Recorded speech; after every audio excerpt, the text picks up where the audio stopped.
So I'm going to call us to order at 6:04 p.m. on August 27th for the City Council of the City of Dunsmuir. I'm going to share my screen so we have this on here. Just quick rules. We did find out today we have a special new rule, which is fantastic. First off, all mics are going to be muted, and they will only be muted by the chair during the public comment windows, which are items number 4, 9, and we don't have any items for 10, but we also have some items for 11. And members of the public may give public comment through the chat function or may raise their hand to let me know they'd like to speak. We did discover today, if you are on the phone, you can type in *9 and you can raise your hand. And if your phone is muted by chance, you can do *6 once we allow that to happen. So *9 will raise your hand if you want to give public comment on any of these items and you're on the phone and you are not on the Zoom. So that's great. So again, you'll have 3 minutes for your public comments for each of the items. I'm not going to entertain any additional time at this point, but I'm going to bring us to our first option, which is the call to order and flag salute. Before we go into flag salute, I just really want to take a moment to kind of address some of the things that are happening in the greater part of the United States right now, with the protests, along with the murder of protesters, and our current leadership at the federal level. I don't particularly like to get political like that, but at this point, I don't feel comfortable myself doing the flag salute personally. So what I would like to do and request at this point in the meeting that we take a moment of silence. If you'd like to do the flag salute on your own, you're encouraged to do so. But for me, we're in a very harrowing time, and there's a bit of a difficulty right now with that discussion. And just give me 1 second. Councilmember Arth, you have a hand raised. Yes, Madam Mayor. I guess as a point of personal privilege, I was hoping that we could dedicate this evening's meeting to the memory of a longtime Dunsmuirian that passed away.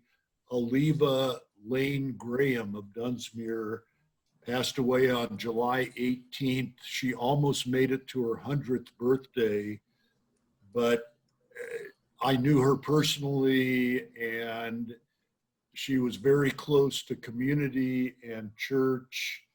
And I got to know her mostly for that part of the obituary that says, Aliva being in a railroad family, she was very involved in saving the Dunsmuir rail station, railroad days, and a member of the Dunsmuir Historical Railroad Society. She also supported the local high school sports teams by taking them to pizza parties at the pizza factory in town. She is being buried in Mount Shasta, which is okay, because I know her heart and soul are in Dunsmuir. Thank you. All right, thank you.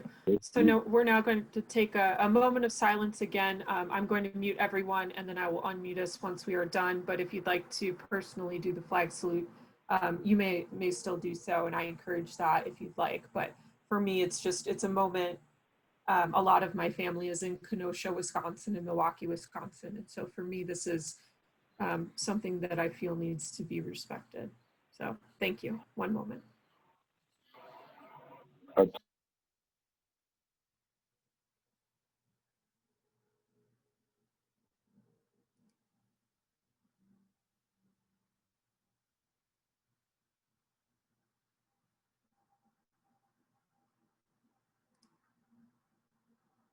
All right. Thank you very much for taking that moment. I'm going to begin to unmute everyone, council members.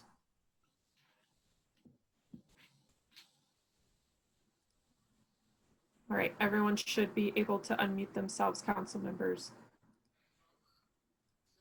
And we'll move through the agenda for tonight. So Big Dave, what you're going to need to do is hit *6, and you should be able to unmute.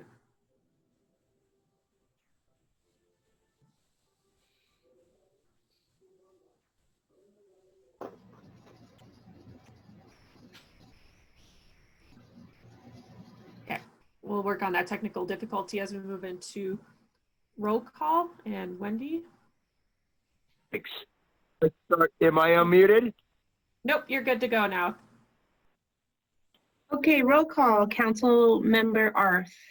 Here. Council Member Bryan. Present. Council Member Deutsch. Here. Council Member Keisler. Here. Mayor Lucchese. I am present, thank you. All right, we'll move into item number 3 tonight, which is special presentations. We do not have any scheduled. So that will take us into our general public comment portion of the agenda. So this is the time for members of the public to address the City Council on an issue that is not on the agenda or one of our items that's on the consent agenda. And I have our 2 consent agenda items listed below, which is a check register and then allowing for an expanded scope for a SB2 planning grant that we have previously approved. Is there any general public comment for tonight? Again, you can either let me know via the chat that you'd like to make a comment, or you can raise your hand. So by raising your hand, you can either use *9 if you're on the phone, or you can go to the participants section of your Zoom call, and then there should be 3 dots or an option to raise your hand, and we'll do that there. And then Wendy, did we happen to get any emails that anyone would like to read?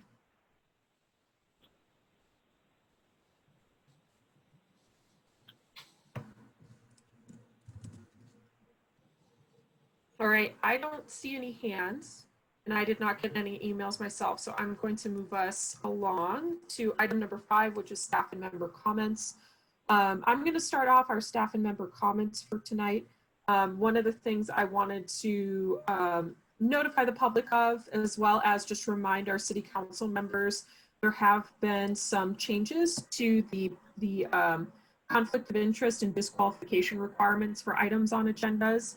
So now, if a member of the City Council or any Brown Act committee, so this would include our DPAC, Finance, and our Planning Commission, the new rules for the Fair Political Practices Commission is that we have to announce our reason for recusal. So we have to specifically identify our financial interest related to the recusal, name of the business entity, and provide the described activities if that's related. Any real property, you do have to announce now on public record that, for example, if something was subject to my home, I would say, I'm recusing myself because I own real property at 4409 Holly. And so that's just something we want to make aware for members of the general public, that if people are going to be recusing themselves, we do have to be a little bit more specific now on that recusal, and just wanted to make sure that council members are aware of that. Councilmember Arth. Well, as I generally understand the conflict of interest requirements in state law, you're not required to report your residence. So are you saying that even though you're not required to put your residence on Form 700, that now constitutes a conflict of interest property? No, only if it's involved in an item that we're discussing. So for example, if there was going to be a rezoning of my property, I would have, and it came to City Council, instead of just recusing myself, I would have to say, I am recusing myself because I own the property that's requesting a rezoning. So you would not have to put that on your Form 700 necessarily, but that's a question more for the city attorney to discuss that one. But it's just more in meetings, you will have to specifically say, I am recusing myself because I have financial interests based on XYZ. But Very good. Correct in understanding that the criteria for what constitutes a conflict of interest hasn't changed, just the announcement of the specific conflict?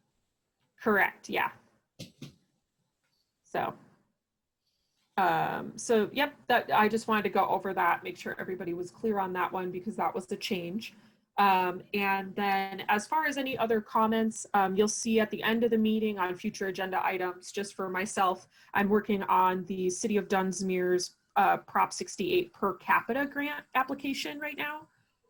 I've discussed with Todd, the city manager, and looked at a couple of other projects. And the best project, and talking to the state people who do the program, we're going to be working on Children's Park, looking into a project to either purchase the part of the parcel that we're currently paying lease on, or to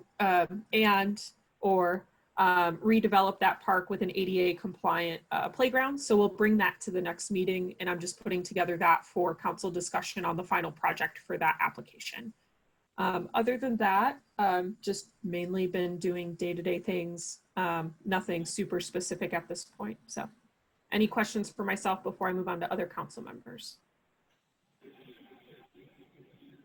All right, great. I'm going to move on to Councilmember Arth. Do you have any comments for tonight? I have 4 items, thank you, colleagues and members of the public. The first is a big thanks to Sheriff John Lope and the Sheriff's Office. I don't know how often any of you go down to take a look around the Dunsmuir Community Garden across from City Hall, but if you look, you'll see a beautiful handmade extended picnic table and bench, both of them crafted by the Sheriff's Department under their work alternative program. They were delivered by Sheriff Lope himself, and I'm just extremely pleased with the breadth of care that the sheriff has exhibited toward Dunsmuir as well as other cities.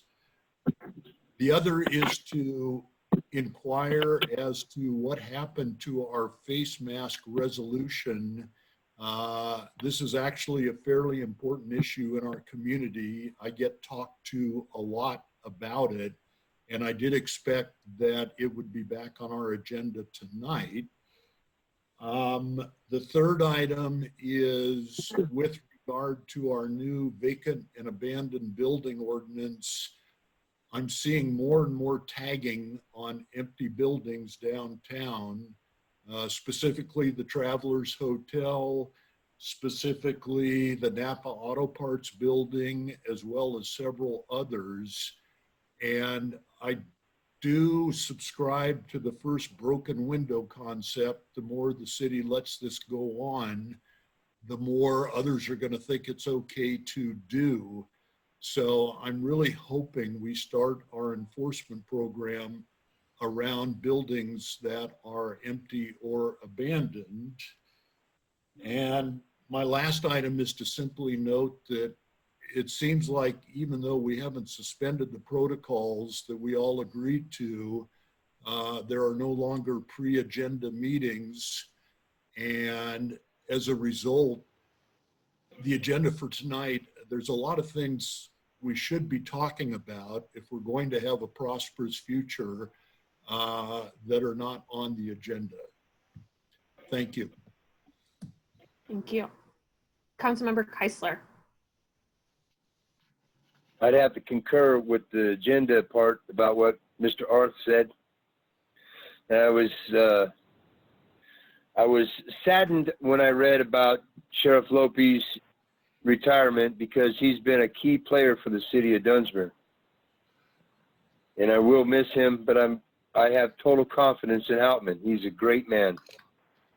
And then something hurt my heart when I read about the Amtrak station being vandalized as bad as it was. That kind of bothered me. So just put that out there. I guess that's about all I got right now. Thank you. Thank you. Councilmember Bryan. Thank you. I'd like to concur with thanking Sheriff John Lope for being the Chief Law Enforcement Officer of the City of Dunsmuir the last almost 10 years. And I would hope we would extend some sort of honor, perhaps presenting of a key, even if it's done remotely and we share it here at the next Zoom meeting. But I'd be very supportive of such an endeavor to publicly thank him in person. Here. Second, I'm also interested in what the status of the vacant building ordinance is. I know that recently there's been a lot of legal challenges to the continuation of certain real estate moratoriums be it rental, eviction, for non-payment, and when we passed our own ordinance to agree with that, also the mortgage foreclosure moratorium. So those things are kind of coming to a legal head right now, and there'll be some clarity perhaps going forward. So I'd love perhaps in the future to get an update on where we are and what our strategy is to keep that on track. But most importantly, it's about this time of year, since I was a child, that I participated in the River Exchange's River Cleanup Day. It's a great day where the community comes together and cleans up the river where we all live next to and love. Unfortunately, due to COVID-19, that body can't actually host the event in an organized manner. One, I would hope that everyone, especially parents, would encourage themselves and bring their children to help clean the river. If you just take one afternoon this summer going into the fall to just go visit the river, but bring a trash bag or two and bring some of the waste away from it. We've done a lot of good in past years with that. I'd also hope perhaps maybe to organize a week where we dedicate the official River Cleanup Week, where social distancing can prevail, but we may make it a point to come together and clean up the river that week. That's all. Thank you. Thank you. Councilmember Deutsch. Thank you, ma'am. First of all, I would like to echo the support and congratulations for the retirement of Sheriff Lope. And in the time I've been involved in the city here, I've seen in many, many ways that he has positively impacted our city, and I wish him well and salute him. Two things I'd like to bring up. One of them is the need for housing. I know we haven't really talked about that in a while, but I was just hit with a reminder of how bad it is out there. The young man who was hired to be the executive director of the Chamber of Commerce had to leave because he couldn't find any rentals in town. And I talked with the city chamber, and they're going to be bringing up on their next agenda the idea of raising again the control over Airbnbs and such, because somewhere or other if we're going to grow as a city, we have to be able to let a single person find a place to rent in town. The other thing I'd like to bring up is code enforcement. And I know that there's been a lot of tension with the new code enforcement officer. I'd like to voice my support for Mark Allen and for the path that Todd Uhas is taking in this regard. I know that there's going to be conflict and tension, but my feeling is that Mr. Allen is handling himself in a professional manner and is taking on the brunt of a lot of criticism. I hope that over time we accentuate the idea that there is an appeals process. This is a process that we're going through, which is going to take some learning, and that ultimately, if there are changes that need to be made to certain code, we as a council have already said that we're open to that idea. So I hope that everybody out there who's upset about getting some kind of a ticket or some kind of violation, that they take the time to realize this is an effort to make our community a place where small businesses and other folks, other employers would like to move to, a place where they can count on it being a quality place. And that's what the goal of this operation is. And I hope people will support it going forward. That's all I have, Madam Mayor. Thank you. Okay, thank you. City Manager Uhas, do you have any updates for us or would like to address the face mask resolution and vacant building ordinance? Sure. So the face mask resolution is, I wanted to make sure that there isn't anything additional that we could add to beef it up that wouldn't get us in a situation where we'd have to then enforce. So that's sitting with John Kenny. He hasn't had a chance to look at it, but my plan is to bring it next week on the next week's agenda. So that's where that is. The vacant and distressed building ordinance is where it has been for the last few months, that it's on the books. We want to vigorously enforce. We need to move into phase 3 before we can start hitting that full steam ahead. But everybody's prepared for when that time comes, and we have a list of 33 buildings identified to start with. Would you be uncomfortable if we were to revisit the scheduling of that at our next meeting? Because I know that we had said either at stage 3 or to revisit at a frequent time. Would you feel comfortable being able to bring in an item to discuss whether we feel comfortable moving forward with enforcement prior to phase 3? Not at all. Okay, we could schedule that for the next meeting too. Okay, let me just get this down. Okay, so what else is going on in town? Last week, I held with Jacobs Engineering and some other folks a butterfly bridge design, engineering and construction kickoff meeting, and we've had 3 meetings since and another one tomorrow. Get that rolling. I signed the FAA paperwork last Tuesday for the $3.3 million grant. It should be programmed, we're told, by the end of the week. It may end up being early next week, but we've got our bids in. The next step, once the money is in, is to notify the pilots up there and to make sure that we work with the various agencies to ensure that we're not interfering with staging for fire season. There was a bunch of outstanding, kind of things that we needed to tie up with the USDA for our water funding. As you recall, it's about $10 million in a combination of low interest loans and grants, and we have all the paperwork in, and we've satisfied the USDA, and it should be going to bid hopefully as early as tomorrow. Wow. Then there is, we've got that 1.2 million in RWAG grants that we're working on with PACE. The subject of the playground and the Prop 68 money, I was up meeting with a playground representative on the site with a copy of the new survey, and with the money that we have, I've got an appraiser that's going to take a look at the portion of the property that's owned by individual entity. And if we can come to some agreement with them, it has to be a market rate price, because Prop 68 won't pay for inflated rates. But if we can come to an agreement, great. We'll buy the portion of the property that we don't own, and we'll replace the equipment that's out there. I've seen their catalog of things, and we've got a couple great ideas for designs that we'll bring when we get them to council to take a look at and let everybody provide comments on it. The other, what we looked at is if we can't come to agreement on that parcel, of moving it slightly south, which would provide us almost exactly the same amount of space. So we just repaint the basketball courts, we would, and just move the park.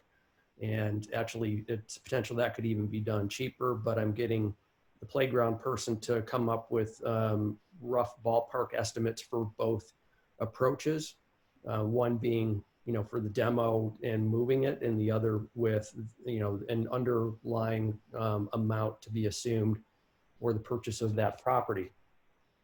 Then finally, on the Mossbury Falls Trail project, what we ran into it with the Sacramento folks is, we've got a great design, we've got some people that want to move forward on it, but there were some off the record comments that said, you're going to have a hard time with leasing some of this property from UP. While we used to do $1 a year leases, that's gone by the wayside, and each department works at separate ends.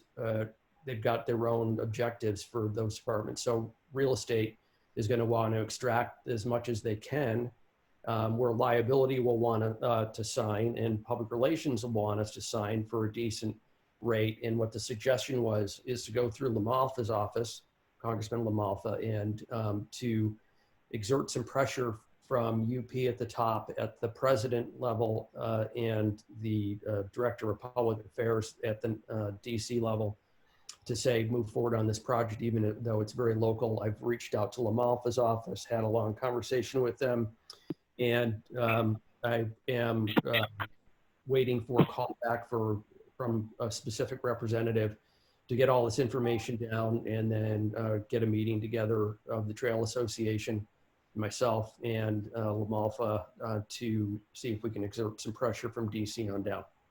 And that's what I got. Great, thank you. And then just really quick to address the comment on pre-agenda meetings, I was actually just thinking about that today. We had just kind of postponed those during COVID because we weren't sure what the situation was, but I will put together a schedule for pre-agendas. Typically what I've been doing is just sending the vice mayor emails about certain things that are going on. But I will put together a schedule and then we could basically do a teleconference call or a socially distanced, meeting if we want to do that. And then finally for the housing need comment that Councilmember Deutsch had brought up, I've already emailed City Manager Uhas and our contract planner Rico Tinsman about introducing a item to discuss short-term rentals at the Planning Commission level. So Great, hopefully great. Yep. So we sent that email today because I've been getting some comments too as well. Councilmember Bryan.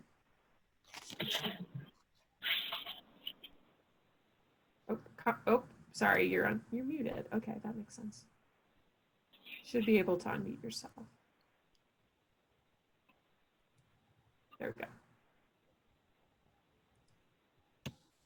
Go ahead. Yeah, my only thought was, in the true spirit of Councilman Deutsch's comments on the need for housing, I experienced this, in the real estate market pretty daily. Our entire county has a lack of rentals of all sorts. And I think the problem with housing runs a lot deeper than the single solution of short-term rentals. And we know this in California, and we're already kind of working on that. But I think if we could keep the conversation, I think that's an important component of it, but keep it general, because we can't pick one particular aspect of housing and blame it for all the troubles that have created this shortage. So if we're going to find solutions, I think it's going to be a difficult task, but we need to look in multiple places for it, because it comes from multiple sources. I concur. Madam Mayor, question? Go ahead. I guess it's both for you and for Todd. I've been getting a lot of people raising the question about when we're going to go back into some form of a personal meeting, in-person meeting. People have talked about the community building.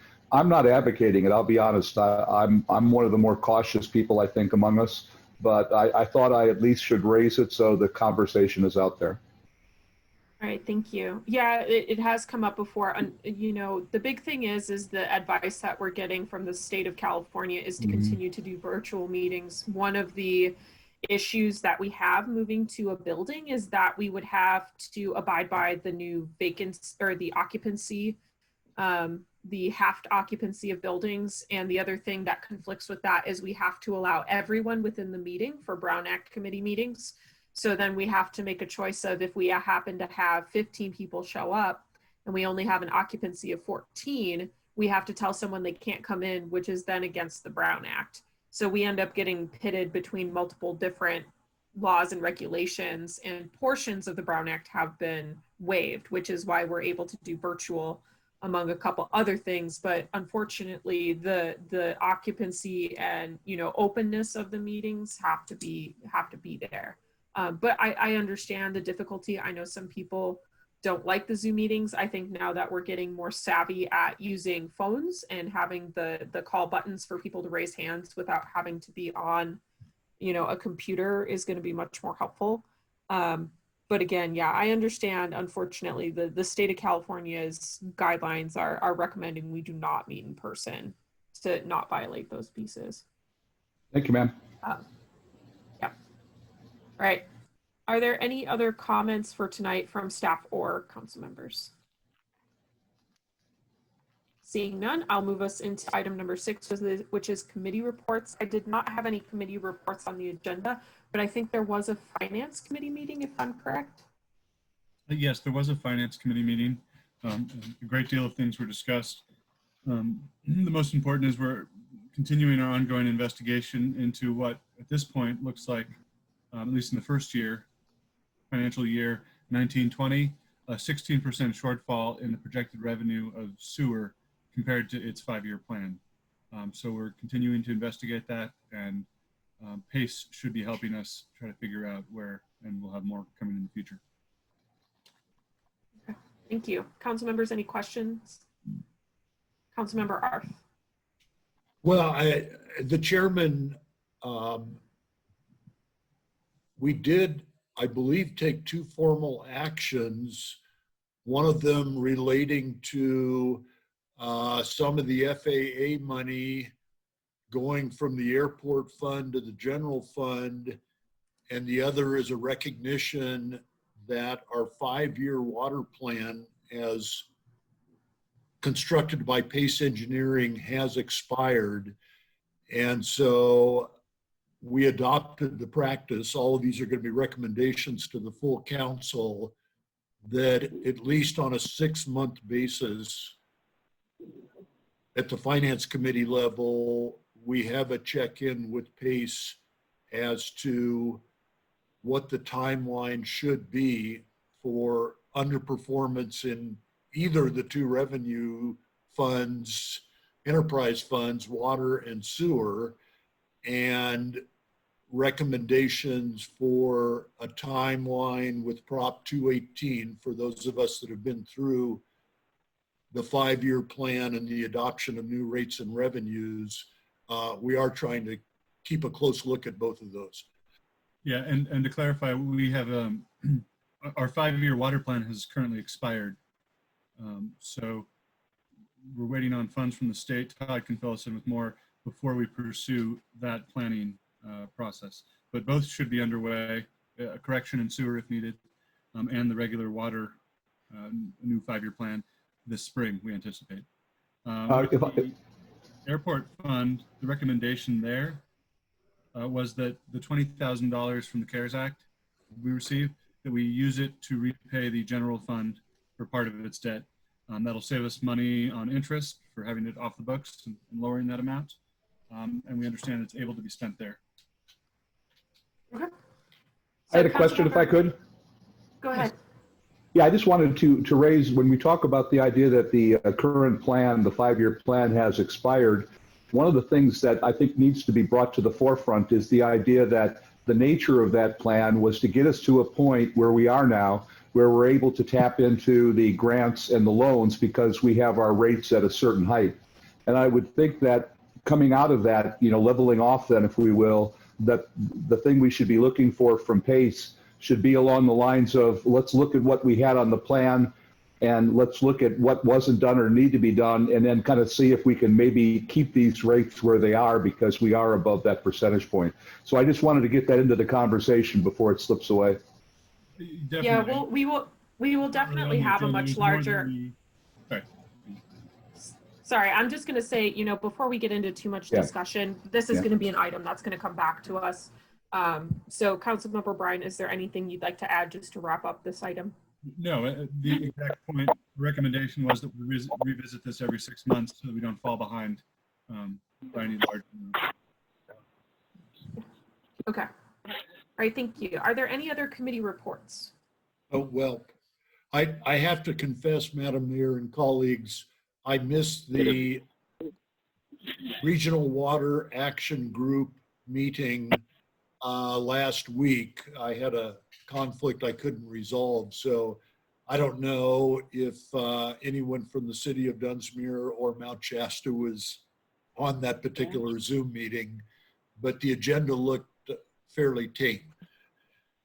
The Irwin meeting, I wasn't on the meeting, but I prepped a number of the materials for the finance director up in Mount Shasta, Muriel. And most of it has to do with our current awarded grants and getting the supporting paperwork and requirements in for those grants right now. So most of the meetings have been scheduled to really just focus on getting all of that paperwork in because the state requires a lot of supporting documentation. Thank you. Yeah, and Blake just seconded that. They mainly talked about the grant process. So, all right. Seeing no other committee reports, I'm going to move us into item number 7. which is approval of the minutes. Does anyone have any comments related to the City Council regular meeting minutes for August 6, 2020? I make a motion to approve the minutes. I can do it. All right. Is there a second? Second? I'll I'll sec- second. I'm going to give it to Councilmember Bryan. I heard him first by half a second. All right. Seeing no discussion, we are going to move into a vote. Councilmember Deutsch, Aye. Councilmember Bryan, Aye. Councilmember Keisler, Aye. Councilmember Arth, Aye. and myself as an aye. Motion carries and minutes are approved. Thank you very much, gentlemen. All right. We're going to move into item number 8, which is consent agenda. So for today, we have 2 items on the consent agenda: check register for August 1st through August 21st, 2020. And then a second item, which is to allow staff to work with the Housing and Community Development Agency for the state of California to expand the scope of Senate Bill 2 planning grants from limited planning, general plan amendments, zoning text, and environmental documents to a complete, more expansive overhaul of the city's zoning code along with the originally proposed general plan amendments. Is there any discussion on the consent agenda item? Seeing Move the none. consent agenda. All right, is there a second? I'll second. All right, motion by Councilmember R, second by Councilmember Deutsch to approve the consent agenda items A and B. Seeing no other ask for discussion, we'll move into a roll call. Councilmember Deutsch, Aye. Councilmember Bryan, Aye. Councilmember Keisler, Aye. Councilmember Arth, Aye. and myself as an aye. Motion carries and consent agenda is approved. Thank you. We'll move into item number 9, which is our public hearings. We have 2 public hearings tonight. The first of which is A, the Community Development Block Grant COVID Relief Grant, Program Income Use. And City Manager Uhas, would you like to take this, or would you like me to unmute Blake? Well, so let me tee this up. We've got Quentin Gaddy and Alex McBride here from Siskiyou Economic Development. And as you know, they're contracted with us to help us on grant administration for EDBG loans. And so what we're, there's one piece that we're looking for, an approval on to move forward for a second reading this week. And that is something called Community Development Block Grant Coronavirus Money, which is available by right to cities based on their population and the percentage of their population that's low income. We're receiving $60,000, that money. And so on top of that, we have $65,000 that is program income that we've received from people paying back their economic development block grant loans over time. So we're able to pull that money into the general fund, but it needs to be used for the same purposes as the typical EDBG funds. So the COVID money was designed and released to help for with people that have been displaced. They're homeless, they need new shelters, et cetera. But it also can be used for economic development purposes. And so we can pull that money in. We'll have $125,000 to work with that can go out, for eligible activities that can include micro enterprise, no interest loans, as well as for qualifying businesses, grant awards of up to $20,000 for qualifying entities. So that's that piece. The other piece is that we're applying for the 2019-2020 Community Development Block Grant Notice of Funding Availability that's coming open. And this gets a little confusing, but we have some 2017 money that never got programmed, and there's only a certain amount that we can hold on to with the city. And the current amount under this NOFA, it has less strings attached. So we're applying for $500,000 of this 1920 funds. And if we get it, we're going to relinquish the 2017 funds that have more strings attached because we can't have more than a certain amount on the books. I know that's a little confusing, but what we're looking for is to tee up this issue of the coronavirus grant issue tonight, and then seek motion on next week on the 2020 for CPP funds. So do you have anything you want to add?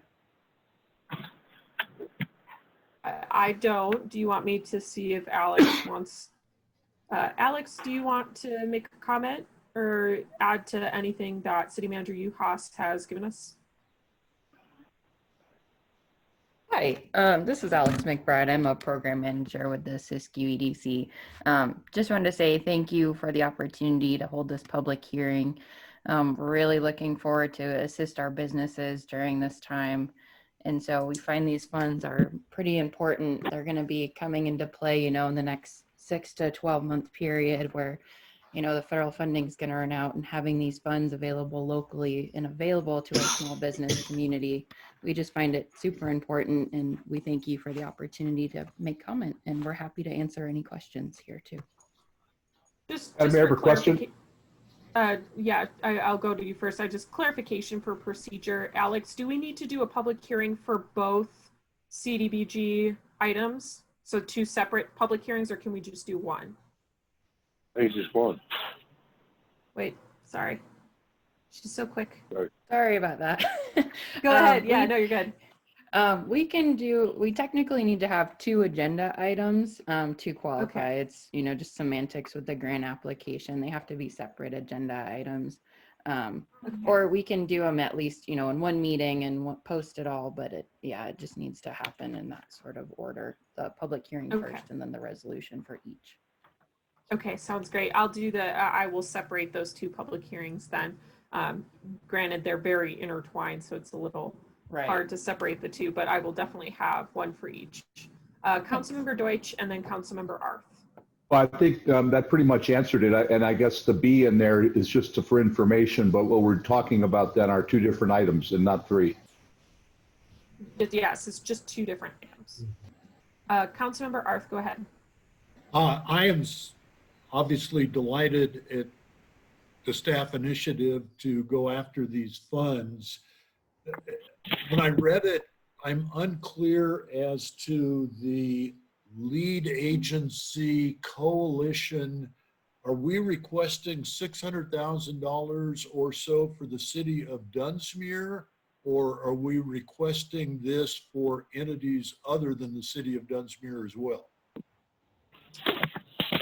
So so the 500,000 that would come in the NOFA, we're requesting that for the city of Dunsmuir, and the money that would come from the COVID relief, we've been told what we're going to get for the specifically for the city of Dunsmuir, and that's 60,000.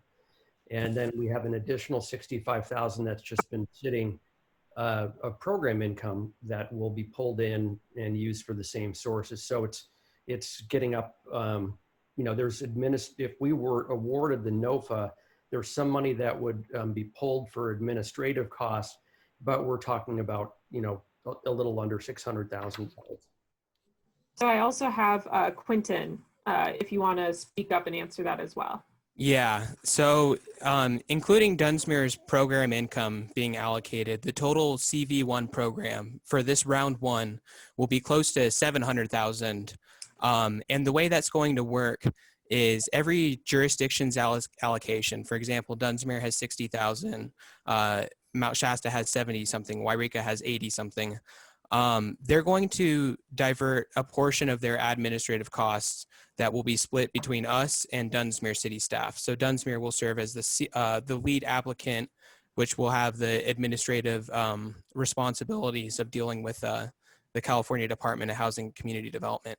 As for the other 83% of each jurisdiction's funds, that will be allocated proportionally to businesses within those jurisdiction limits. So for example, Dunsmuir's got, including program income, 120,000. So a little more than 20,000 would go towards administrative costs the rest would be going towards micro enterprises that are in Dunsmuir city limits. The same could be said with Weed, with Wairika, et cetera. So they're chipping in the admin costs so we can achieve economies of scale and reduce overall administrative costs versus like if we were to run 9 parallel programs all at the same time, it would be substantially more expensive. And so that's how that program is going to be structured. The 1920 wouldn't be structured anything like that because it would just be for Dunsmuir. Do we Yeah, it take sounds- on, do we take ahead. on the responsibility as lead agency for the informational requests and the performance of cities other than Dunsmuir? Or is this just simply for the first leg, the pursuit of the funds? No, it would be So- so the way it would work is everybody's administrative information, whether they're a business in Wairika or Montague, would be reported by Dunsmuir. So Dunsmuir is taking that role. We at the EDC would be responsible for activity delivery and getting all of that information. We would then package that to Dunsmuir, and Dunsmuir would be the sole entity to submit to HCD. Other jurisdictions may have to, at some point, meet with HCD to show them like their housing elements to make sure it's still in compliance and other monitoring such as that. But they won't be monitoring beneficiaries or where the money's going or anything financial. So It just makes to more- kind of, so Go Peter, ahead. just really quick, not to get into discussion yet until after the public hearing. So a comparable model is how we're doling out the IRWIM water infrastructure dollars or water projects. So for example, in that circumstance, the city of Mount Shasta serves as the primary lead agency for all of our IRWIM water grants. And then each of our projects under that, so Trout Unlimited, City of Dunsmuir are under that as well. What happens is that allows us as a group for IRWIM to have a much reduced admin cost. So only the city of Mount Shasta is dealing with the administrative filing. So we only take a really tiny percentage from each project to do that, as opposed to Dunsmuir spending 17%. No, I totally get the concept. I like the concept, but Mount Shasta has a much larger staff than the city of Dunsmuir. So I'm just worried about whatever the pros are for being lead agency.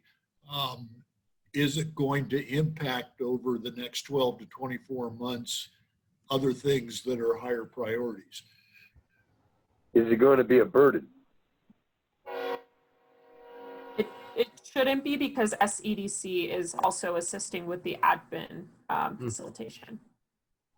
Mhm. Yeah, the idea is that we would do a significant amount of the heavy lifting and work closely with Blake at the city of Dunsmuir to make sure everything is in line.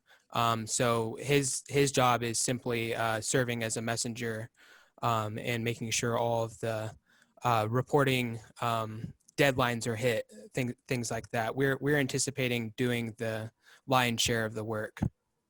Thank you. Right. Any other clarifying questions before I move us into the public hearing? Madam Mayor? Go ahead, Blake, are you Councilmember on Kessler. the line? Blake, are you on the Blake is here. line? Yep. Give me 1 second. Let me unmute him. Howdy, Big All right, Dave. go ahead. Go ahead, Big Dave. Hey, little brother, how you doing? I know you got a lot of work and you're doing an outstanding job, but this is a little bit, this is some extra stuff. Is this cool with you, or is this a little bit more? I want to hear from you that you're all right with this, because it seems like, being the lead agency, that's a little bit of a stuff. If you're just reporting, that's one thing, but talk to me, bro. Big Dave, if it wasn't for this coronavirus, I'd be hugging you right now. Thanks a lot for thinking of me. But yeah, as Juliana mentioned and Quentin mentioned, that really Quentin and Alex are doing the heavy lifting. And I just kind of get to be the person that gets to click the submit button and take all the credit away from those two. So no, in all seriousness, it should be fine. We got this. Right on. Thank you very much, bro. Thank you, Madam Mayor. All right, seeing no other questions, I'm going to open the public hearing at 6:54 p.m. Is there anyone who would like to comment specifically on the CDBG coronavirus grant piece before we also open a public hearing for the other NOFA?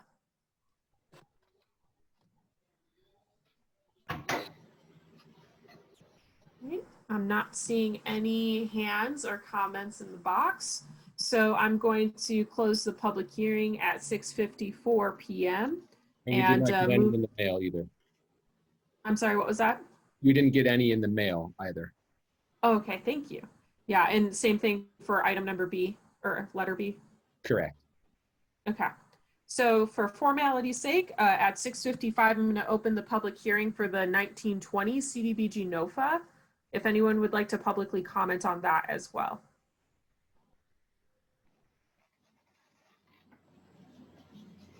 Seeing no one, we're going to close the public comment for the 1920 CDBG NOFA at 6:55 p.m. And so just to clarify actions at this point, so Blake, at this point, there's, or Alex, so there's no approval of a resolution at this meeting. We would bring that to the next. We do have a resolution as an agenda item for the coronavirus relief with program income. Okay. That is an agenda item for later. But then the 1920 CDBG NOFA will come at the next meeting on the 3rd. And there will be an action item for that. So we'll have another public hearing on the 3rd as well. And then an action. Right on. Okay, Well, so the go ahead, Councilmember Arth. Well, I'm looking at page 11 through 14, and half of it's a staff report and half of it's a resolution. Yes, so I think based on what Blake was saying is that the staff report introduces the CDBG coronavirus relief grant, and then the recommended resolution is on the page after the staff report. Right. So then, the staff recommended is approval of that resolution for the CDBG CV grant, Which also includes program income. So is that where you're at? I'm prepared to make a motion. Does anyone else have any discussion before Councilmember Keisler goes forward? No, ma'am. Okay. All right, go ahead, Councilmember Keisler. I'd like to make a motion to approve the resolution 2020-17, a resolution of the City Council of the City of Dunsmuir approving and the execution of a memorandum of understanding to act as a lead agency and direct staff to apply for the 2020 Community Development Block Grant Coronavirus Response Round 1 CDBG-CV1 NOFA NOFA dated June 5th, 2020. Do we need to amend the date? No, just say by title only afterwards. By title only. Thank you. The CDBG programs are very particular about how stuff's done, and sometimes it does not make sense to the normal human being. But anyway, so there's a motion on the table. Is there a second? Second. Second by Councilmember Bryan. Is there any discussion on the motion at hand? Seeing none, we'll move into a vote. Councilmember Deutsch. Aye. Councilmember Bryan. Aye. Councilmember Keisler. Aye. Councilmember Arth. Aye. And myself is also an aye. Motion carries. So we've approved the resolution. And then I believe the next recommended action for the 1920 is continue item to the second public hearing. Very good. If anyone would like to make that motion. I'll move it. Motion That's to fine. bring- Oh, go ahead. Motion to bring to the next hearing? Is that what you said? Yep. Yeah, continue the item to the second public hearing. To the second public hearing. All right, there's a motion. Is there a second? I'll se- I'll give it to Councilmember Arth on that one. I think you just barely got it. All right, seeing no other discussion, Councilmember Deutsch, Aye. Councilmember Bryan, Aye. Councilmember Keisler, Aye. Councilmember Arth, Aye. and myself as an aye. So we will continue to the second public hearing. And thank you, gentlemen. And thank you, Siskiyou Economic Development Council, for your time today and your efforts working with our city staff on this. So thank you. It's going to be huge relief for a lot of people. All right, we'll move on to item 10. We do not have any old business, and we'll move right into item number 11. And our first one is EDBG program to allow micro enterprise low, no interest loans and up to $20,000 grants for qualifying small businesses. City Manager Uhas or Blake, do you want to take this? Sure. So the first piece is just seeking approval to move away from the traditional EDBG loan program, which it's very structured and for very specific types of projects. This moves us for the micro enterprise to a little bit looser in terms of use of micro enterprise loans that can like EDBG loans would normally be low interest. These would as well. If people are paying these on, these are on time and there are special circumstances, the ability to make them no interest loans are potentially forgivable, and then up to $20,000 in grant money, a percentage to be determined of the total pot for folks that need it to keep up and running. All right, thank you. Are there any questions for City Manager Uhas? Madam Mayor, Go ahead, Councilmember Keisler. I have no information on this in my agenda. Do you have any specific questions that you'd like to address? I don't see a staff report. I think it was just a verbal staff report for today. But if you have any specific questions, you could ask them now. Or if you want additional information, you can ask for that. I'll save them and I'll be in contact with City Hall because I'd like more information on this. I'm sure there's a lot of people out there that are interested in maybe starting their own business here shortly, and maybe $20,000 sounds like a way you could start a business. I'd like to get more information. I'm sure other people would, so thank you. All right, any other questions? But is this a vote item or no? Yes, it is. What are we voting on? So, City Manager Uhas, could you please elaborate?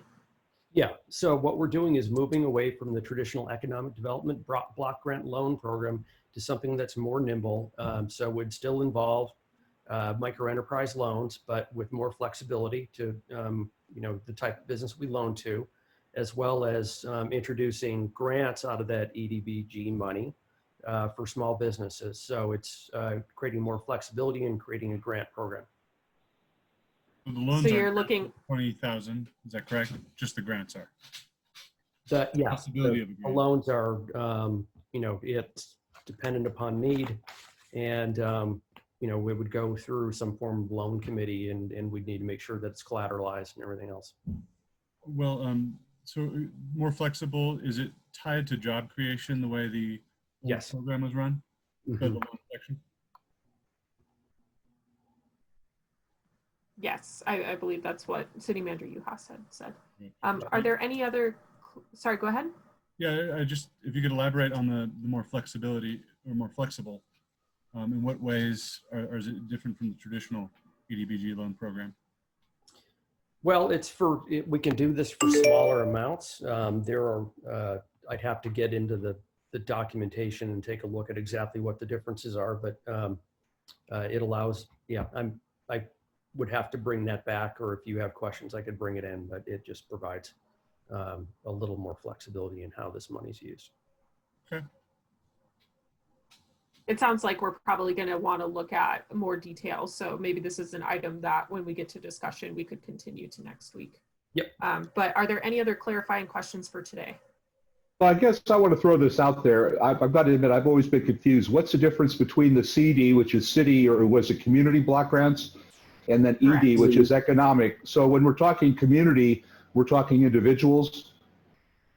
Not Well- necessarily, not necessarily, but go ahead, City Manager Uhas. Yeah, so it's really part and parcel of the same funds, and typically in a community development block grant loans, often a big portion of it, if not all of it, would be used to create low and moderate income housing, and providing certain types of services. And while we can use that in this case, it seems like that is still available for use that way. But it seems that right now the more of the need appears to be towards propping up our businesses and attracting new businesses to the community. Okay, thank you.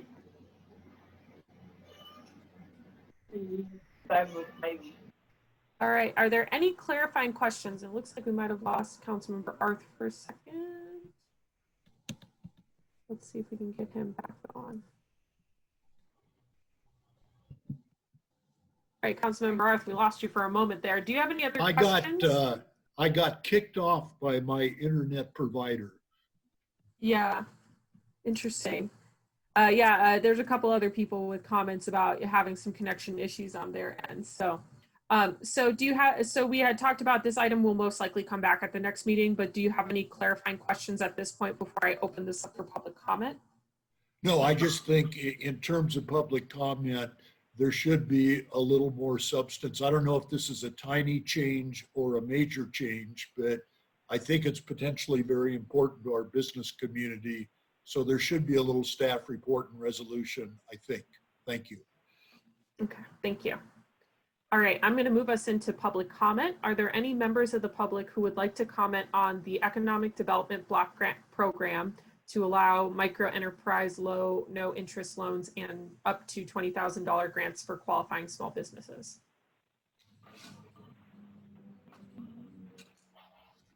Again, if you're on the phone and aren't connected to a Zoom computer, you can hit *9 to raise your hand and I can unmute you. All right, seeing none, we'll move into discussion. I'm just going to nip this one real quick. It sounds like we're going to need more information, so I'll go ahead and move to continue this item to the next meeting. I'll second that. Thank you. And Thank there's you. a second by there's a second by Councilmember Deutsch. So what I would advise is council members, if you have any other specific questions that you think of later, maybe send those to City Manager Uhas in an email so that he can make sure that that information is provided in the staff report or can be answered quickly. So I'm going to move us into a roll call vote. Councilmember Deutsch. Aye. Councilmember Bryan. Aye. Councilmember Keisler. Aye. Councilmember Arth. Aye. And myself as an aye. Motion to continue passes, and I will move us through. So the next one is 11B, resolution regarding applying for CDBG. Is this the one that? Yeah, what's up with this? What's Yeah, up you with guys- this? Yeah, You already did I that. think we just, okay, great. I think we just doubled up items, and that makes sense why Blake and I were chatting. So we already satisfied this item. So we'll move on to item number 11C, which is on August 12th, the Planning Commission approved a vesting for a subdivision map use permit, historic site evaluation permit for the Travelers Hotel project. So I'll hand this over to City Manager Uhas for the staff report.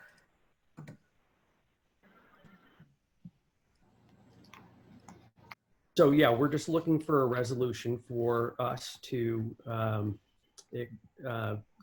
become lead agency on coronavirus community development block grant funds. And, Sorry, City Manager Uhas, we skipped over 11B because we already did that one. There was a confusion in we're on 11C.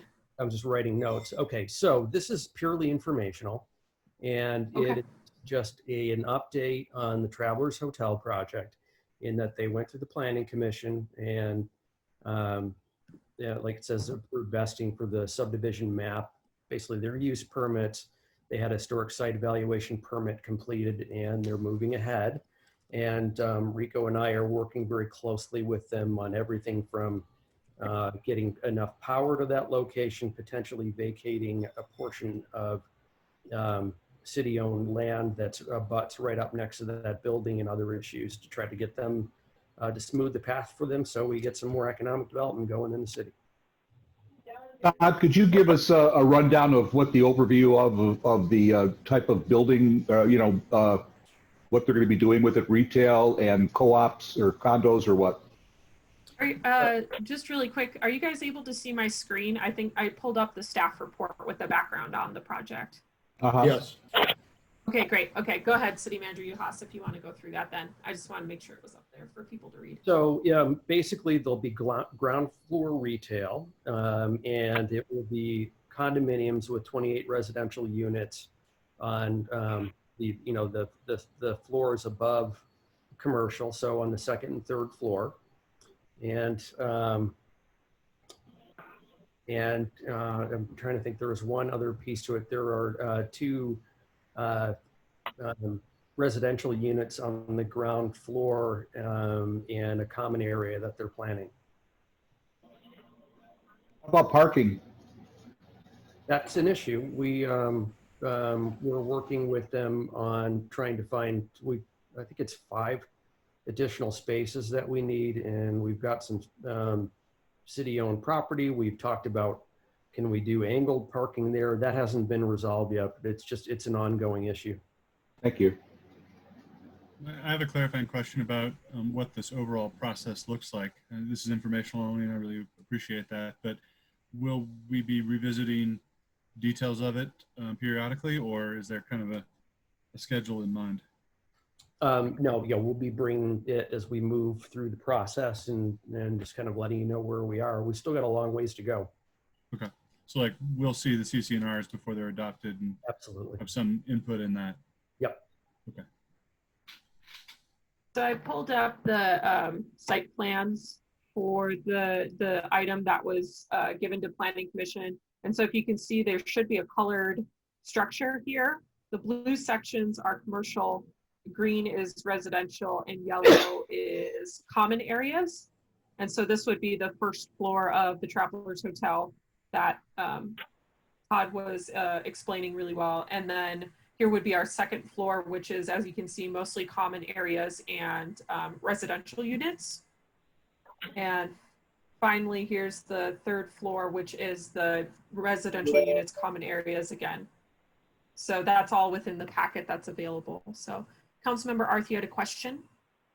Well, I don't know if I have a conflict of interest or not, but since this is informational only, I share the concern of my colleague that 28 units, potentially 30 units, where are these people going to park that buy or rent the units? You're adding at least 4 commercial enterprises. Where are the people going to park? Dunsmuir is very geographically constrained, and because we've been down on our luck, parking hasn't been a problem. But without knowing the timeline for the renovation of the Travelers, that's something I'd like to know if the proponents know. I think the Planning Commission and the city really need to get ahead of the question, whether it's snowing or raining or hot and dry, where are all these people going to park? Those are really issues that we're trying to work through the details with the Travelers and with Rico, and it'll come back to this body when we've got a plan that we think is workable, which we don't have in place yet. My other comment is I absolutely hate the transformer 6 feet by 4 feet by 5 feet being located on Pine Street Plaza. If there's any way to underground that into a vault or move it off, at some point the city will begin to pay attention to making Pine Street Plaza attractive in what it could be, and having a big piece of utility street furniture is not going to help. So on that point, so to serve two businesses that are along Pine Street that are going to use substantial amount of power. The only place that we can put it so we can meet the length requirements, which is, I believe it's 60 feet. The only place it can go to serve the two structures is in on the very end of that plaza-way on the, let me think here. So West. right. And the vault will be buried. It's the, will be sunk. It's the transformer that will be above grade.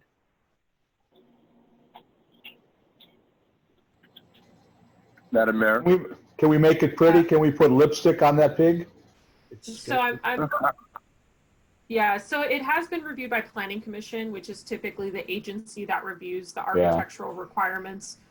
So that doesn't typically come to City Council. That's something that we could discuss with the property owners and things like that. But I believe Councilmember Keisler, did you have a question? Back to what Peter Roth was saying. Pete, I got to agree with you. I got a concern about having to walk 3 or 4 blocks to the hardware store because there's no parking and nobody can access any of our stores. Well, the parking requirements for the Travelers Hotel now are 0. Try to imagine it if this beautiful proposal comes to pass. It's a wonderful thing, but if I'm going to be renting or buying a condominium, I'm certainly going to ask the developer, where do I park my 1 or 2 cars? It's not 0, but we're working the details out and we'll bring it back. I'd also like to say on this parking issue, you know, I do share everyone's concern, but I'd like to point out that, you know, the Travelers Hotel, you know, that building is in place. It is already built and it had people living in it or staying there short term before. That the parking problem in Dunsmuir's downtown belongs to all of us. The city, most of all, maybe as a mediator between all the property owners down there, because it's not as if they don't have a right to the parking just because other buildings are in use right now and that one's empty. And this problem could get worse as more and more of our empty buildings are turned into useful places to live and work. So I think it needs to be at the global level that we discuss the parking and not perhaps putting the weight of this entire problem on this one project. Concur. Is this an item that City Manager Uhas that we could refer to Planning Commission for a bigger discussion? I will say, devil's advocate, you know, when we do have more urban-based development like this, which takes up a large coverage of a lot, and, you know, everyone's really concerned with parking, one of the other things to talk about is there's alternatives to that, which includes incentivizing non-vehicular transportation. So the building itself is within walking distance of a bus stop that services most of South County up to Wairika. And, you know, people do like to bike in the community as well. And it is a trend that some people within the younger age groups, you know, I don't know what the demographic of the income level of these units would be. I know the 2 bottom units would be ADA compliant, so they would definitely need maybe some sort of accommodation specific to ADA requirements. But I mean, devil's advocate, you know, I would say instead of increasing the parking, why don't we incentivize people walking, biking more? So I think there's a bigger conversation to be had over parking in general, similar to what's being said. And maybe that's something that the Planning Commission could take up at a future meeting and have an open discussion about that. Another thing that could be done, just to throw this into the conversation, is when they do adopt their CCNRs, they could collectively pay the city to provide parking, and that would help us with our development of areas or perhaps acquisition of what little land there is available to make it parking. Yeah. So I'm going to actually open this up for, I know it's information only and we're not taking action on this tonight, but there was someone who did want to give public comment. So I'm going to open us up for public comment on this item. So if you're on the call and would like to give public comment related to an information item on the Travelers Hotel project, I will entertain that. But first off, I'm going to have Paris and Steve. Who? Paris, Patrick, and Steve had requested to give public comment. So they'll have to unmute themselves for that. Okay.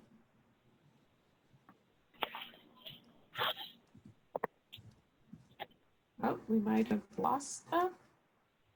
Oh no, I think we might have lost them. Wop, wop, wop, wop. Oh yeah, we lost Paris and Steve. Maybe hopefully they'll jump back on. Does anyone else in the participants list like to give a comment or ask a question about the Travelers Hotel project? All right, I'm not seeing any hands. There must be something going on with the internet today to have them drop off as well. So maybe something's going on with service. But anyway, so council members, is there any other closing comments you'd like to make on this information item? Yes, ma'am. Arth.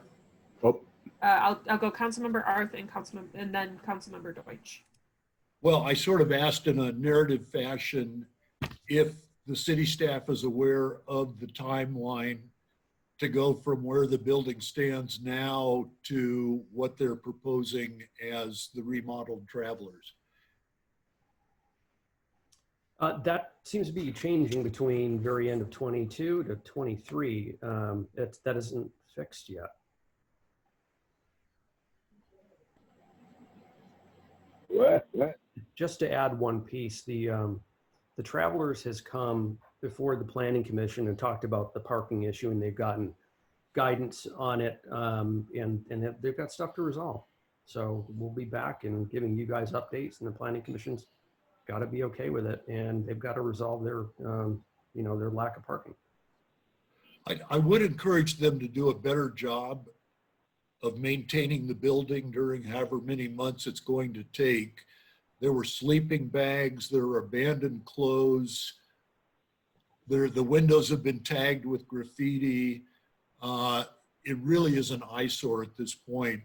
And if they want to work in good faith with the city, I'd ask that they do a better job of maintaining the building in suspension. Thank you. Councilman Arp, I pass that along. Just really quick before we have council members speak, Councilmember Deutsch, I didn't forget about you. We just had a phone in. So if the person who's on the 707 number, if you're Paris and you want to unmute yourself, hit *6. I'm curious if this is her.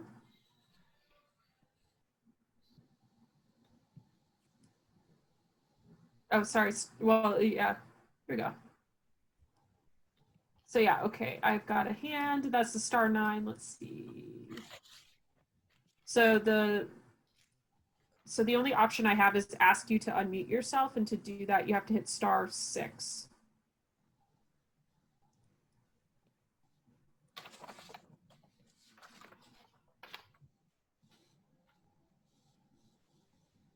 Try that again. I don't know why this is having such a hard time today. When I hit *. Hey, there you are. There we go. Okay, we've got you. Oh my God. Paris. I'm sorry, everyone. My computer literally froze 1 minute ago, so I apologize. Go ahead. So, thank you so much to all of you. We live directly across from the back of the Travelers. We have a bird's eye view of their roof. Their building is definitely something that will affect us. And so first, let me say that it's exciting that something is going to go in there. It will certainly change our town. It'll bring life and people and business, and that really couldn't be better. We are really appreciative that somebody wants to do that. Having said that, there are a few things that concern me. Obvious parking, as you've all mentioned. For me especially, we have 2 cars, and parking in front of our house would probably become something that would be really hard to do. And since we have 57 steps up to my front door, if I have to walk down the street with groceries and then up to my house, it would be very hard. So that's first thing. Second thing that I'm concerned about is the air conditioning units. If there are 28 condos and businesses, those air conditioning units that would most likely be on the roof will be an incredible amount of noise. Already the noise, the HVAC that went in on Pine Street is shockingly loud when it does go off, and thankfully it doesn't often. But I would like to know if there is some sort of decibel amount that they are going to have to keep it under. And I know that there are some regulations on that. And if we are specific to them, they can absolutely choose wisely on those units so that they weren't so loud, or some sort of barrier. And those are my biggest concerns. I do know that our neighbors who have lived here for many, many, many years have said that when it was open prior, the parking was absolutely horrendous. So the Travelers was built when there was horses.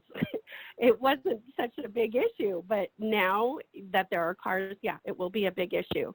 So I am finished. My husband would also like his 3 minutes, if that is all right, Ms. Mayor.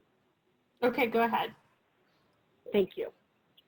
Thank you very much. Yeah, I definitely, this is Steve Buchelman. I definitely am in concert with the members that have been speaking about parking. That is a very, very big concern. My other concern is the fact that if I happen to purchase one of these units on one of the upper floors and I somehow become disabled, what then? Other than the stairwells, there is no mention in the plans for otherwise ADA access. And that is a very large concern. All I'm seeing are the 2 stairwells in the common areas, 3 stairwells in the common areas, but no elevators. So if I purchase one of these and then become disabled later in life, how do I keep that condo if I want to? And how do I still access my living space? And will the city be liable for that? I can no longer access safely the place that I own. So there's just some very big concerns that I have, mirrored with what you've already spoken about, mirrored with what my wife has spoken about. And with that, I yield the rest of my time. Thank you. All right, thank you very much. All right, glad we were able to get you guys back on there. All right, council members, are there any more questions or comments tonight about this project, and knowing that Yes, me. Oh yeah, me. that's right. I'm sorry. I'm sorry. Councilmember Deutsch, you've been waiting patiently, and then Councilmember Keisler, you're after Councilmember Deutsch. Thanks. I just wanted to make sure. And by the way, Paris, the good news is we don't have all that horse doo-doo, so that's progress. The thing I did want to bring up was that I know that all these different things are important. I do want to make sure that when we get to the agenda list, we do put something on parking on to see what we can do in concert with the Planning Commission and working on that, because I think, as it was said, this is a global situation and we have to look at ways of solving this. I agree also with you, Madam Mayor, that we can emphasize the other aspects of transportation, but at the same time, we're going to be hoping tourists are always coming in, and tourists are going to want to park in the parking space that Paris mentioned. So these are kind of the situations. But all that being said, the one thing I would like to do is take a moment so we all take a deep breath and we celebrate this step forward. There could be things to work out, but gee whiz, isn't this exciting? We have the Travelers Hotel coming to life. We've got a plan. We've got colored drawings. I think that's something to celebrate, and I move that we feel good about that. That's all. All right, Councilmember Keisler, go ahead. Well, now, how do I go in and say what I'm going to say when Bruce just did all that like Americana stuff? You know, that was good, but and I'm not trying to step on your toes, bro. But in retrospect, let me back up. Paris, Steve, number one, I am so very proud of you guys for stepping up and voicing your opinions. The Travelers is at your front door. And yes, you have valid reasons. So now we have the parking issue, and we have the decibels of the air conditioner.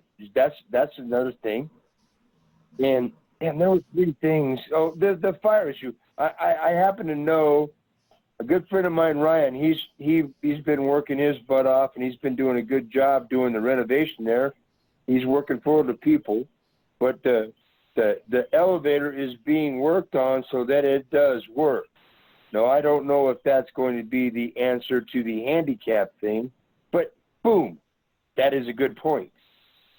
So now you got sound decibels, and I'm sure is it going to vibrate? You know, about the houses next door. These are valid questions.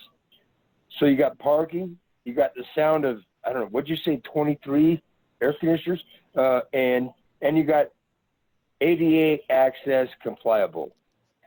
Yes, in my mind, I got the little pop things and balloons are going up. The travelers, yeah, finally. But it's like we're trying to open a Walmart in our pocket. We need to take a look at these things. It's great that it's going to happen, and I'm sure that, Madam Mayor, you want everybody to ride bicycles, and you're the head of the trail committee. So I'm sure that if you got a bicycle, you could rent a plumber. But these are things that we need to look at for real. And I want to thank both Steve and Paris for stepping up for general public and voicing their opinion and letting us think about that. So those are my issues. I concur with Peter. And there you go. Thank you. All right. So is there anything that council members would like to bring up that has not been mentioned yet? So again, this is information only. This is not the end of this item. Seeing none, I'm going to move us on from item 11C to item 12, which is future agenda items. Like I mentioned, we mentioned earlier that City Manager Uhas is going to bring back the face mask resolution, hopefully next week, and a discussion on the vacant and distressed building ordinance implementation. And then I have a Prop 68 per capita funding children's park project. Councilmember Bryan, you have your hand up. That was just earlier, it was muted. Relating to the last subject, I just wanted to point out that we discussed earlier that a lack of housing was a dire issue facing Dunsmuir now. And here we are in the very fortunate situation, unlike most towns in our county, of having the possibility of 30 new units being brought online. Just from the global perspective, it's a very good. Mm-hmm. Yeah, thank you.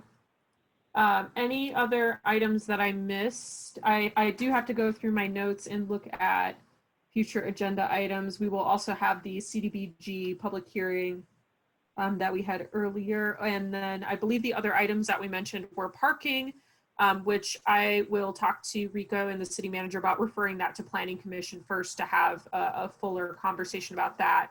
And then the same thing about the short-term rental housing needs piece, focusing mainly on a holistic housing piece going to Planning Commission. Councilmember Arth.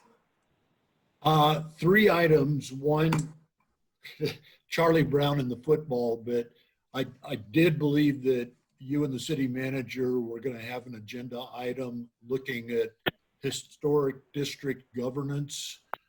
The second item is I thought there was a consensus to amend the resolution that created the finance committee to add another public member. And the third item relates to wildfires and our good fortune in so far so good, but could we have Chief Padilla give us a little report at our next meeting about how our new vegetation management ordinance is working? Do we have compliance issues? And what is the state of our fire safety as we move into the last part of the season? Thank you. Okay. Madam Mayor? Any other? Go ahead, Councilmember Deutsch. This is a little bit off from that, but I was watching the comments and Wendy has posted some information that I thought you all might want to share if you take a look at that. Maybe not, but I just thought you might want to. Okay, thank you. All right. Sorry, just give me a sec. Okay. All right. Any other items for future agenda? All right, seeing none, I'll move us into adjournment. Is there a motion to adjourn? I so move. Motion by Councilmember Bryan. Councilmember Keisler, do you have a question or do you want to, oh, he's muted.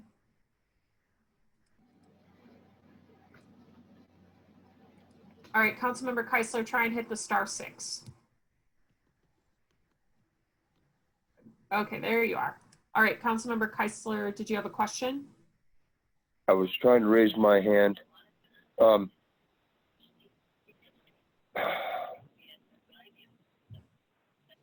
Yeah, I had an issue, but then I